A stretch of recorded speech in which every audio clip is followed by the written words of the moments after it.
الله محمد رسول الله عليه صلاة الله وآله والأحبة. الأمان أنت الحنان من تحت قدميك لنا الجنان. گھوٹکی کے دوستو،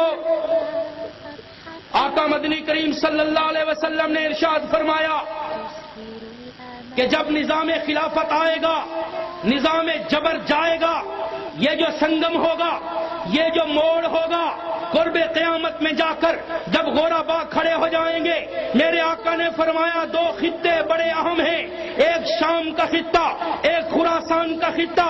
آپ نے فرمایا شام کے خطے کے بارے میں ارشاد فرما دیا کہ آقا مدنی کریم صلی اللہ علیہ وسلم نے کہ ایک حکمران آئے گا. ذرا سنیے، میں حدیث پاک کا سلیس ترجمہ ملخص مفہوم بیان کرتا ہوں، منطبق آپ نے خود کرنا ہے. میری قیادت اسٹیج پہ تشریف لانے والی ہے، جن کا سال بھر آپ انتظار کرتے ہیں، ہم ان کی زیارت سے بھی، ان کے بیان سے بھی مستفید ہوں گے. میں اپنی گزارشات کو ختم کرنے والا ہوں. میرے آقا علیہ السلام نے جو فرمایا تھا منطبق دور حاضر پہ آپ نے کرنا ہے. میں وہ حدیث آپ کے گوش گزار کرتا چلوں گا. آپ نے فرمایا سرزمین شام کے اندر ایک حکمران آئے گا، اوپر سے اپنے آپ کو مسلمان کہتا ہوگا، اندر سے کافر ہوگا، کافروں سے ملا ہوگا. اس کے خلاف مخلص مسلمان شام کی سرزمین سے اٹھ کھڑے ہوں گے. اس تحریک کا آغاز غوطہ نامی ایک قصبے سے ہوگا. امی عائشہ نے فرمایا یہ غوطہ نامی قصبہ مسلمانوں کا محفوظ خیمہ شمار ہوگا اور ہیڈ کوارٹر ہوگا.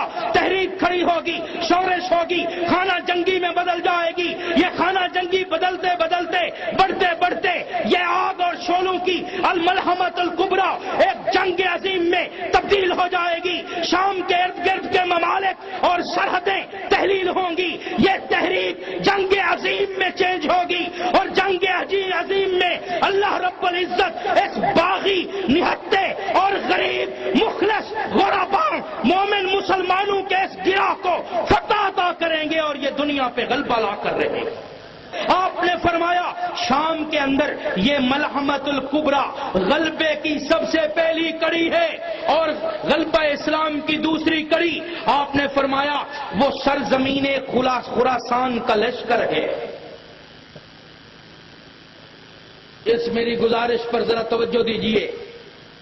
آقا علیہ السلام نے شام کی جنگ کا تذکرہ کیا، خراسان کی جنگ کا تذکرہ نہیں کیا، لشکر کا تذکرہ کیا. ایک لشکر تیار ہوگا، لشکر سرزمین خراسان میں.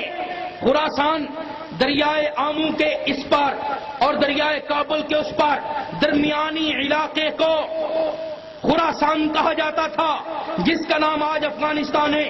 تھوڑی پٹی قبائل کی پاکستان کی ملا دی جائے، اس کا نام خراسان تھا. آپ نے فرمایا خراسان کے اندر ایک لشکر تیار ہوگا جو عظیم لشکر ہوگا، آزمایا جائے گا. اس کی چند نشانیاں بھی حضور نے بیان فرمائی. آقا علیہ السلام نے فرمایا لمبی اس کی آزمائش ہوگی. آزمائش کا ایک مفہوم ٹریننگ اور تربیت بھی ہو سکتا ہے، یعنی ان کی تربیت اور ٹریننگ بڑے لمبے عرصے پر، بڑے لمبے وار ایکسپیرینس پر مشتمل ہوگی، یعنی جنگوں کا ان کو بہت بڑا تجربہ ہوگا. ایسا جنگی لشکر تیار ہوگا، جہادی لشکر تیار ہوگا. آپ نے فرمایا ان کی وردی، ان کا لباس ڈھیلا ڈھالا ہوگا. صحابہ حیران ہیں، ان کے دور کے اندر تنگ لباس کی مثال کوئی نہیں ملتی ہے. روم ہو، فارس ہو، خراساں ہو، عرب ہو، ہر جگہ ڈھیلا ڈھالا لباس سارے لوگ استعمال کرتے ہیں. صحابہ کی حیرت بنتی ہے. حضور ہمارے زمانے کی افواج کو دیکھ رہے ہیں کہ دنیا کے اندر جتنی فوجیں ہیں، جتنے لشکر ہیں، جتنی آرمیاں ہیں، تمام کا لباس پینٹ شرٹ پر مشتمل ہے. آقا نے فرمایا کہ ان تمام فوجوں میں یہ واحد فوج ہوگی جس کا لباس کھلا ڈلا ہوگا، یعنی شلوار قمیص ہوگا. اس وقت وہ لشکر کون سا ہے؟ لمبی آزمائش، لمبی تربیت، لشکر عظیم، کھلا لباس، خراسان کی سرزمین. اپنے دل پر ہاتھ رکھ کے بتاؤ، سوچ کر بتاؤ، وہ لشکر آپ کو نظر نہیں آ رہا؟ میرے آقا نے یوں بھی فرمایا تھا کہ دستار بندی ہوگی. میرے آقا نے یوں بھی فرمایا تھا کہ ان کی جو شلوار ہے، لباس ہے، ٹخنوں سے اونچا ہوگا. میرے آقا نے یوں بھی فرمایا تھا کہ ان کا پرچم گاہے کالا ہوگا گاہے سفید ہوگا. یہ دونوں پرچم کبھی کالا پرچم اٹھائیں گے، کبھی سفید پرچم اٹھائیں گے، اور یہ سرزمین خراساں میں اسلامی لشکر تیار ہو جائے گا. میرے آقا نے فرمایا تھا یہ لشکر آزمایا جائے گا. سنیے اس کے بعد کیا ہوگا.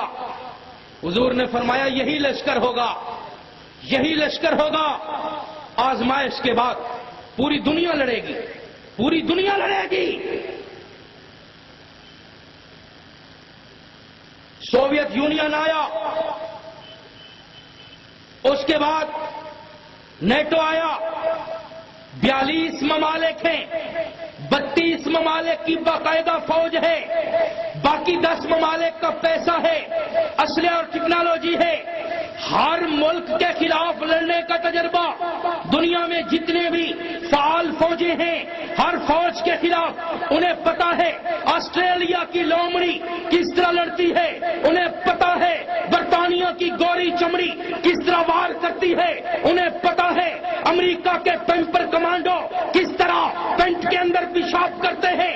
دنیا کی ہر فوج کے ساتھ، ہر ملک کی ہر آرمی کے ساتھ، ہر رنگت کے ساتھ، ہر نسل کے ساتھ 30 برس مسلسل اس دنیا میں، اس کائنات میں، اس دنیا کی پوری تاریخ میں اگر کسی فوج کو مسلسل لڑنے کا تجربہ ہے تو وہ خراساں کی سرزمین کا یہی عظیم لشکر ہے جس کا پتہ میرے آقا 14 صدیاں پہلے دے کر گئے. میرے آقا نے فرمایا یہ دنیا کی ملامتوں کا خوف کھائے بغیر میدان میں ڈٹے رہیں گے. وقت آئے گا اللہ ان کے ہاتھ میں فتوحات رکھ دے گا، فتوحات کا دروازہ کھلے گا.